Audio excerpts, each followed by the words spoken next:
বৃক্ষ তোমার পরিচয় কিসে? ফলেন ও পরিচয়তে। ভোট ঘোষণার দিন বলুন কিংবা 3 দিনের কলকাতা সফরে এসে বলুন, মুখ্য নির্বাচন কমিশনার জ্ঞানেশ কুমার যা যা অভয়বাণী দিয়েছিলেন তার অ্যাসিড টেস্ট হবে ভোটের এই দুদিন। তাতে কিন্তু প্রথম দিনেই একটা স্পষ্ট হতাশাজনক ছবি দেখা গেল।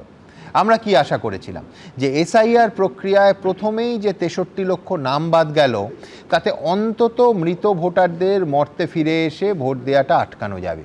দ্বিজেনবাবুদের ঠিক দুপুরবেলা আর তাদের নামে ছাপ্পা পড়বে না, আর বৈধ ভোটাররা নিজেদের পরিচয়পত্র হাতে নিশ্চিন্তে নিজেদের ভোটটা দেবেন। অথচ আজ সকালে শিলিগুড়িতে লাইভে আপনাদের দেখালাম বৈধ মহিলা ভোটার, বাচ্চা মেয়ে, সকাল 11টায়, ভাবুন দেরি করেনি, সকাল 11টায় বুথে গিয়ে দেখছে যে তার নামে ছাপ্পা ভোট পড়ে গেছে। ছলছল চোখে বুথের বাইরে এসে অভিযোগ করলেন এই ফার্স্ট টাইম ভোটার বাচ্চা মেয়েটি। পরিচয়পত্র দেখিয়ে লাইভে দেখালাম। আমার পরের বক্তা দেবজিতের কাছে আসবো, যে দেবজিৎ, অন্য ভোটের তুলনায় ভালোটা যেমন বলবো, খোলা গলায় বলবো, তেমনই এই খারাপ ঘটনাগুলোর সব কটার দায়ও কিন্তু নির্বাচন কমিশনকেই নিতে হবে। সে তুমি 10-এ নয়, নির্বাচন কমিশনকে যতই দাও। না না, নিতে তো হবেই, নিতে হবে না, নির্বাচন কমিশনকেই তো দায় নিতে হবে। বাকিরা তো যারা করবে এইসব দুষ্কর্ম তারা সব ধোয়া তুলসী পাতা।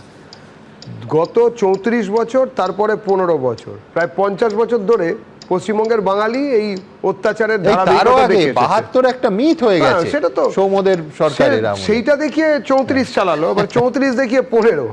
এবারে এই 152টা যে আজকের আসনে ভোট হয়েছে, একটা দিক থেকে বলা যায় এ তো সুনামি। আপনারা সবাই তাইভাবেই বলেছেন, সবাই তাই সেরকমই বলছেন। এ তো আরম্ভ হয় প্রচণ্ড। এই যে কি জিনিস হচ্ছিল, যখন আমরা সকালবেলায় যখন 19% ভোট প্রথম ল্যাপসেই যখন দেখতে পাচ্ছি, তারপরে আস্তে আস্তে যখন ওটা বাড়তে রইল, আপনাদের মনে আছে, আপনারা সবাই এই 81% ভোট আমরা দেখেছিলাম 2011 নির্বাচনে। 81%, মোটামুটি 81। সেই নির্বাচনটাও ছিল একটা পরিবর্তনের ডাক দেওয়া নির্বাচন। এই আমাদের দাদারা সব তখন বিভিন্ন ব্যানার নিয়ে পরিবর্তন চাই এবং একটা জগদ্দল পাথরকে সরিয়ে দিতে হবে, শয়তানের সঙ্গে হাত মেলাতে রাজি আছি, কিন্তু এই সরকার আর চলবে না ইত্যাদি প্রভৃতি বলেছিলেন, এবং সেটা খুব সঙ্গতই ছিল। তাই নিয়ে কেউ কোনোদিন কোনো বাঙালি বলেনি না না এটা খুব ভুলভাল ছিল। এমনকি যাদের বিরুদ্ধে সেই পরিবর্তনের ডাক দেওয়া হয়েছিল তারাও ভেতরে ভেতরে স্বীকার করেছিল, আজও করে, যে বাড়াবাড়িটা সেই সময় অতটা না করলে 80-র দশক থেকে, তাহলে বোধহয় এত তাড়াতাড়ি ডাক শুনতে হতো না, আরও কিছুদিন চালানো যেত। সে যাই হোক না কেন, কিন্তু এই ভোটটা কাদের ভোট? এই যে পরিবর্তনের যে ভোট, এবং এই এত লোক বেরিয়ে ভোট দিলেন একটু আগে এসআইআর এর বিরুদ্ধে, যারা এসআইআর এর বিরুদ্ধে, তাদের তো যাদের নাম ওঠেনি বলা হচ্ছে অ্যালেজলি, তো তারা তো ভোট দিতে পারলেন না, সুতরাং তারা এর বিরুদ্ধে ভোটটা দেবেন কি করে? দ্বিতীয় যে জায়গাটা রইল, যে তাহলে এই ভোট কীরকমভাবে হলো? এই ভোট হচ্ছে পশ্চিমবঙ্গের বাঙালি জনতা বনাম মুখ্যমন্ত্রী মমতা, প্রো মমতা অথবা নো মমতার ভোট। এই ভোট, এখানে কোনো রকম কোনো পার্টি, কোনো সিম্বল এরকমের ব্যাপার ছিল না। কিন্তু যেহেতু বিজেপি সামনে থেকে নেতৃত্ব দিয়েছে, এবং একমাত্র বিশ্বাসযোগ্য বিকল্প সুমনদা, ওই ফিশ ফ্রাই কফির রাজনীতিতে আমরা কোনোদিন যাইনি, কোনো রকম ভাবে করিনি, আমি ওই জায়গায় যাচ্ছি। কিন্তু বিহারের উদাহরণটা ভুলে যেও না।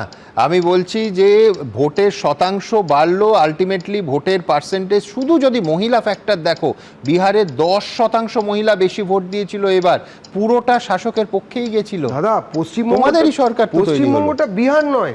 পশ্চিমবঙ্গে যা চলেছে 15 বছর ধরে, এই অপশাসন, এই দুঃখ, এই প্রাতিষ্ঠানিক দুর্নীতি, এই আর্জি করে পুরোপুরি প্রশাসনিকভাবে একটা মিথ্যেকে সত্যিতে রূপান্তরিত করার প্রচেষ্টা। বিভিন্ন সময় একটা রাজ্যের মুখ্যমন্ত্রী তিনি তার নিজের সরকারি কর্মচারীদের বিরুদ্ধে গিয়ে সুপ্রিম কোর্টে মামলা করে বলছেন যে ঘেউ ঘেউ করা যাবে না, এখানে ডিএ দেওয়া যাবে না ইত্যাদি প্রভৃতি। প্রত্যেকটা জায়গায়, ফ্রম আলপিন টু এলিফ্যান্ট, সর্বত্র যে অদ্ভুত বিচরণ তৃণমূল কংগ্রেসের, এবং সেই বিচরণ যেভাবে নেগেটিভিটি সৃষ্টি করেছে প্রত্যেকটি জায়গায়, উত্তর দিতে মানুষ এইভাবে নেমেছিল। দেখুন আরেকটা বিষয়, আজকে কুমারগঞ্জের যে মার খাওয়া দেখালেন, ওই আমাদের যিনি বিধায়ক পদপ্রার্থী, যিনি শুভেন্দু সরকার, তিনি দৌড়ে আসছেন, তাকে লুঙ্গি পরা একজন ভদ্রলোক চেপে ধরছেন, দুমদাম মারছেন, উল্টো দিকে আরো দুজন লুঙ্গি পরা দৌড়ে আসছেন, তারাও তাকে জাপটে ধরছেন। এই যে এইসব চলছে, আমরা শুধু বলতে পারি একটাই কথা, মনে রাখবেন যে দ্বিতীয় দফার ভোটেতেও এটা মনে রাখবেন, কুমারগঞ্জ হয়তো বালিগঞ্জ থেকে অনেকটা দূরে, কিন্তু এই জিনিস বালিগঞ্জের লোকেদের সঙ্গে হতে পারে। সাবধান, ভোট দিতে হবে বিচক্ষণতার সঙ্গে, এবং প্রথম দফার যে ভোট, সেই দফার ভোটের মতন করেই সুনামিকে আরও বড় সুনামিতে রূপান্তরিত করতে হবে। এই সরকার, তৃণমূল সরকারকে সরিয়ে বিজেপি সরকারের আসার যে প্রতিধ্বনি আপনিও শুনছেন, আমিও শুনছি, বাকিরাও শুনছে, এমনকি প্রদীপ্তও শুনছে, তো সেই আসার 4 তারিখে যে আসার সরকার, বিজেপির আসার এবং পশ্চিমবঙ্গের জনতার আসার তালবস্বর, তো আসার সরকার, সেটা আমি প্রদীপ্তর কাছে যাব। আমি জনতার ধ্বনি শুধু শুনতে পাই, আর জনতা কার নামে জয়ের ধ্বনি দেবে সেটা আমি বুঝতে পারবো 4 তারিখ। এবিপি আনন্দ, এগিয়ে থাকে, এগিয়ে রাখে।